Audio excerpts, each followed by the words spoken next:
Alrighty, good morning everybody.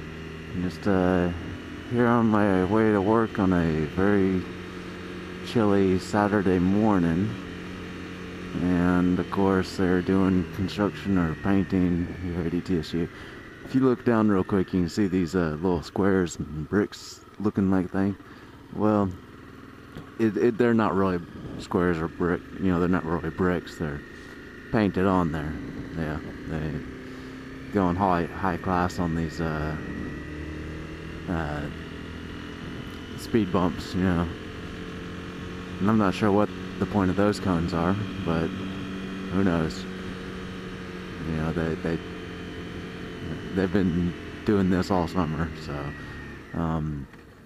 But just thought of a quick topic. Last night I was looking on YouTube at some videos, and one of the videos was named, is the Kawasaki Ninja 250 the best beginner bike ever? And, it got me thinking, well, what is the best bike to start with? And in my opinion, you can't say that, one bike is the best bike for everybody to start on. I think for me, the Honda here is probably the best bike for me to start on. Just because, I didn't have any experience and I was, nervous about riding a bike. Wasn't sure, if, I'd be comfortable, doing, higher speeds on the bike. Didn't know how my balance would, be while doing it. So for me, this was, or is, the best starter bike. Now I know a lot of people, and the reason why the guy said that the Ninja or 250 was not the best starter bike is because, he used it for, I want to say, about 3 months, 4 months, and then he sold it and got a 600. And so he was kind of upset that he lost some money, in trading it in, and I can see how that can upset you, but I think if it's your first bike, you gotta look more than just, am I losing $600 or $300, in resale value on the bike while I use it, and think about, well, how much experience did you get from riding the bike and not having it go out from under you, or having it something that, is very forgiving. If you crank the throttle down too much, on a 600, you're gonna be doing a wheelie, and if you don't know what you're doing, I would imagine that you'd probably end up on your back.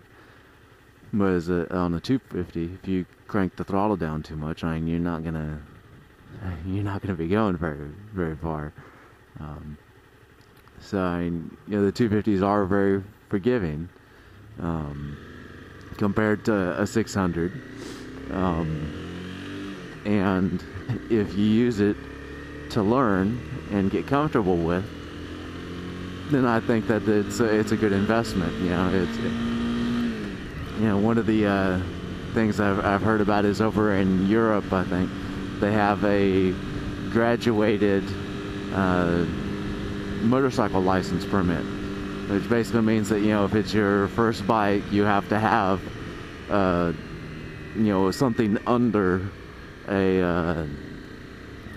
under a 250, or 250 or under, for a year. And then once you have that, then you can move up to like a 500 or 600, and you keep that for a year, and then you move up to, after that it's unrestricted. And I think that's a really good idea, because you have that time where you can get used to, first being on a bike, and then second, getting used to that increase in power from the 250s to the 600s. And then after that, the 600, in my opinion, You know, of course, it doesn't have anywhere near as much power as a 1000, but you know, some of the similar and same characteristics that a 1000 would have, you know, such as the acceleration and just the, you know, probably some of the handling characteristics as well.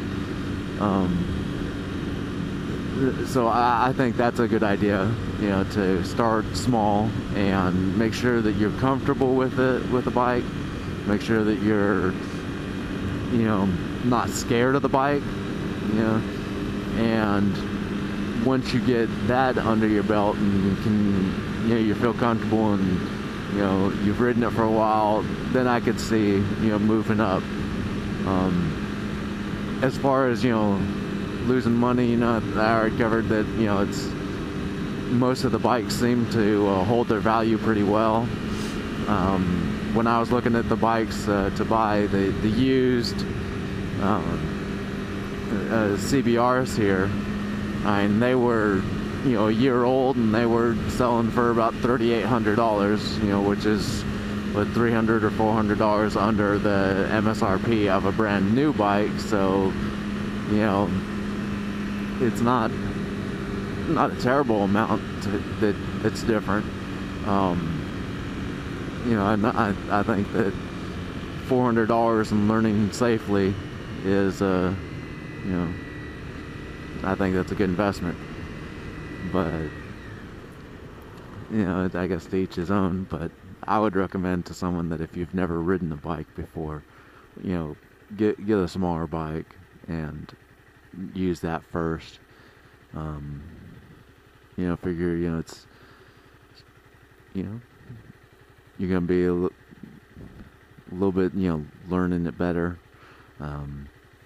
Probably not gonna have as many nerves riding a 250 as you would riding a 600, you know, especially if you're brand new. But that's my 2 cents. If y'all have any comments about it, you know, feel free to leave them, and I'll try and answer them, or, you know, talk about them next time, or I'll maybe leave a comment as well myself there. But we will see y'all next time.